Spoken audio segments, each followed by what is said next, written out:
नमस्ते, स्वागत है आपका इस नए सेक्शन में जिसे हम अभी शुरू कर रहे हैं। आज एकादशी है और इसी के महात्म्य से हम लोग एकादशी का जो व्रत है क्यों करते हैं इसका चर्चा करके शुरुआत करेंगे। आप आज अभी तक हमारे चैनल से जुड़े हुए हैं, इसके लिए धन्यवाद और खूब खूब आभार, क्योंकि ये हमारे जो पुराने विद्यार्थी हैं और जो अभी जुड़े हैं उन सभी के लिए उपयोगी सेक्शन होगा। क्योंकि हम चाहते हैं कि जो 10 साल पहले हमसे जुड़े हुए थे और आज भी जो जुड़े हुए हैं उन सभी को लाभ हो। देव उठी एकादशी है। आप कहते हैं कि देव का आज योग निद्रा से जागना हुआ, तो जागते, और दूसरा इसका महत्व है कि हम आज तुलसी विवाह मनाते हैं। पहली चीज़ ये आती है कि देवशयनी एकादशी में एकादशी शब्द जो आता है वो क्या है। इस जगह एक व्रत होता है। हम सब जानते हैं कि हम एकादशी का व्रत करते हैं। हर महीने एकादशी 2 बार आती है, शुक्ल पक्ष, कृष्ण पक्ष, और इस तरह महीने में 2 बार और साल में 24 एकादशी हम लोग उसको व्रत रखते हैं। कुछ एकादशी निर्जला होती है, कुछ अपने हिसाब से लोग मनाते हैं। लेकिन एकादशी है क्या, तो आपको ये पता होना चाहिए कि जब हम एकादशी का व्रत रखते हैं तो एकादशी एक देवी का नाम है। तो ये कहाँ से ये देवी प्रकट हुई कि ये जो देवी है भगवान श्री नारायण के मन से उनका प्रादुर्भाव हुआ। तो ये जो एकादशी है उसकी कथा मैं पहले आपको बताता हूँ। सबसे पहले तो ये जानिए कि जब सतयुग में मूर नाम का राक्षस उपद्रव मचा रहा था तो भगवान नारायण ने युद्ध शुरू किया और ये युद्ध लंबा खींचा, बहुत चला और अंत में जब थक गए भगवान, तो भगवान को योग निद्रा में जाना पड़ा। तब भगवान के 11वीं इंद्री यानी कि मन से जब उनका प्रादुर्भाव इस देवी का हुआ और भगवान सो रहे थे, लेकिन इस देवी ने मूर राक्षस का वध किया। अब ये बात आती है कि मूर राक्षस जो है वो देवी के हाथों मारा गया और नारायण के जो मन से जो उत्पन्न हुए हैं 11वीं इंद्री, उनका जब नारायण उठे तो उनका नाम दिया एकादशी। तो एकादशी व्रत, अगर आपको तिथि जाननी है कि एकादशी कब आती है, जिनका उनका जन्म कब हुआ था, तो वो होगा कार्तिक मास की शुक्ल एकादशी। मतलब कि शुक्ल एकादशी को होता है देव उत्थान एकादशी। लेकिन हम लोग बात कर रहे हैं उत्पत्ति एकादशी कि भाई ये एकादशी की उत्पत्ति कब हुई थी। तो कार्तिक कृष्ण पक्ष की एकादशी को एकादशी की उत्पत्ति एकादशी माना जाता है। तो आपको अगर वो एकादशी व्रत करना है तो आप कार्तिक की एकादशी से करिए, कृष्ण पक्ष की एकादशी से।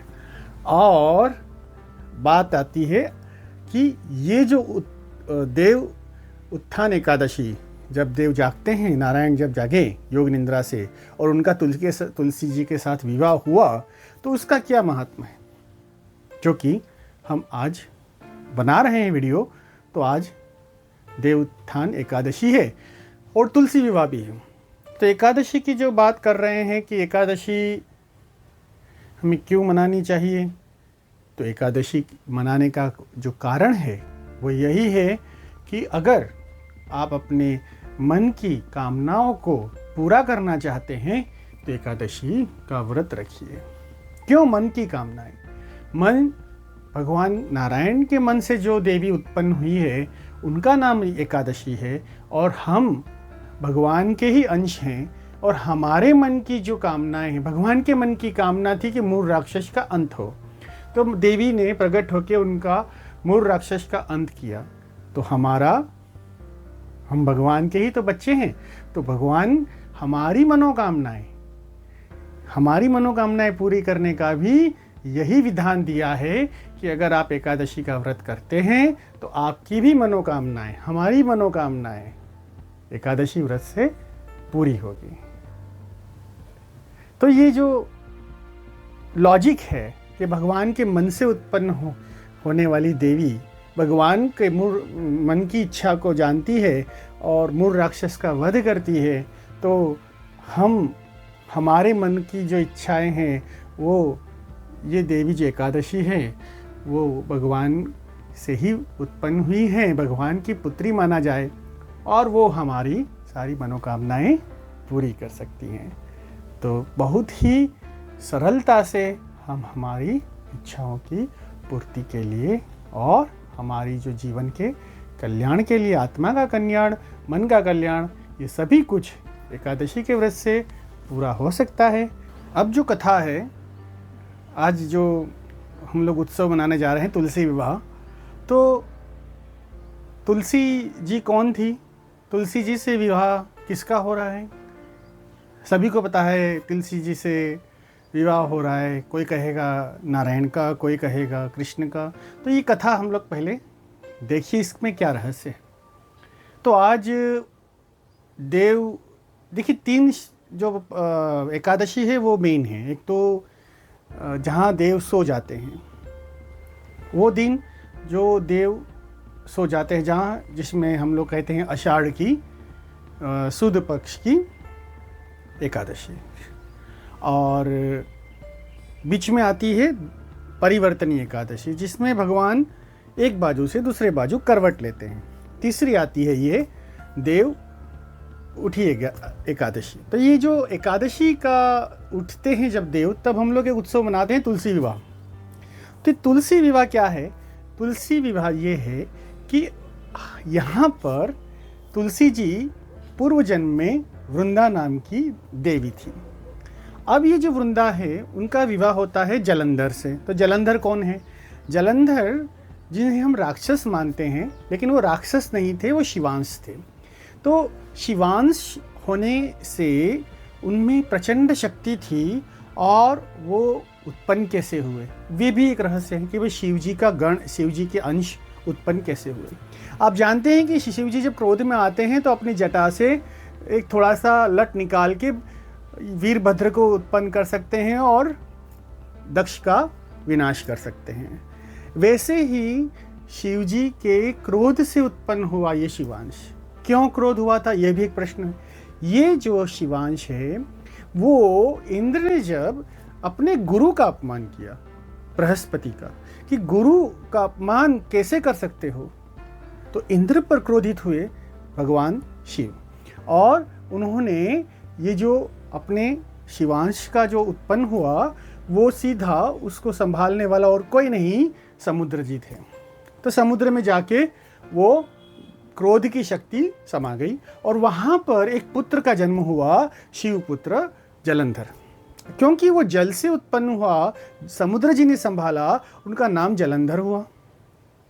तो समुद्र के भी पुत्र हुए, उनका लालन पालन, उनसे वरदान मिले, उनका बाद में उनके जो गुरु हुए वो शुक्राचार्य हुए, और सब तरह से उन्होंने, जलंधर ने शक्तियाँ अर्जित की। और बाद में क्योंकि वो जल से उत्पन्न हुए, समुद्र से उत्पन्न हुए, तो उनकी जो बहन मानी गई वो लक्ष्मी जी मानी गई। तो यहाँ पर प्रश्न होता है कि जलंधर का वध करने का जो अधिकार है वो नारायण को ना दिया गया। क्यों? क्योंकि वो उनकी मिसिस का, यानी कि लक्ष्मी जी का भाई था। तो जलंधर का मृत्यु भी असंभव जैसा था। तो कैसे करें मृत्यु? तो उसकी बल क्या था? क्यों मृत्यु नहीं हो रहा था? क्योंकि वृंदा जी जो थे वो अति अपने माना जाए कि भैया वो सतीत्व का, जो कहते हैं ना सती, वो सती थे। तो सतीत्व का बल जो था जिससे रक्षा होती थी जलंधर की। तो यहाँ पर श्री नारायण उनका जलंधर का रूप लेकर वृंदा जी के साथ सतीत्व भंग करने का प्रयास करते हैं और वो सफल होते हैं। जैसे ही वो सफल हुए वहाँ पर जलंधर का वध हुआ। तो जलंधर का वध कराने के जो युद्ध में वध होने का जो पूरा का पूरा जो श्रेय जाता था वो नारायण को ही गया। क्यों? क्योंकि सतीत्व भंग करा दिया। तो यहाँ पर जब वृंदा को पता चला कि नारायण ने मुझसे छल किया है, तो वृंदा ने श्राप देकर उन्हें पत्थर की मूर्ति बना दिया। और यहाँ पर बात आती है लक्ष्मी जी की। उन्होंने फिर माफ़ी मांगी, मनाया और फिर उनको श्राप मुक्त किया। लेकिन तब नारायण ने उन्हें वरदान दिया कि मैं हमेशा आप तुलसी के रूप में जन्म लेंगी धरती पर, और मैं हमेशा आपसे विवाह करूँगा, मैं आपसे विवाह करूँगा।